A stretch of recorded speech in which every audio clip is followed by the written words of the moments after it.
Now, let's take a high-level look at type anatomy.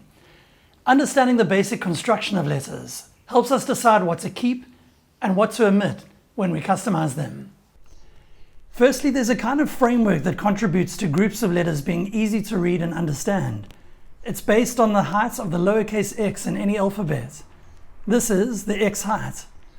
It's measured from the baseline, which is what the x sits on, up to the top of the letter itself. Now, I've used different colors here that demonstrate things that go outside of that general x height. We've got a descender, and that's for any letter that breaks the baseline and goes down below. Ascenders break the x height and go above, like the top of this K and this H.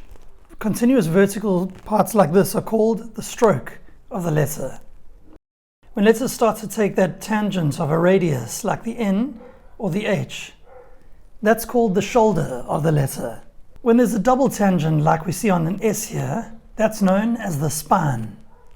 This is a very agreeable looking A I've made here, but you understand that a capital A normally ends in a point at the top. That would be known as the apex. I've marked out in white all the joins of these letters. This horizontal bar is called the crossbar, linking the two sides of the A together.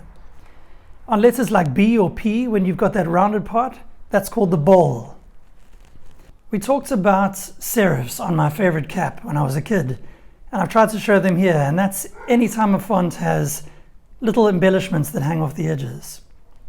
On an old-fashioned G, we often see this big shape coming off the bottom below the baseline. This is called the loop.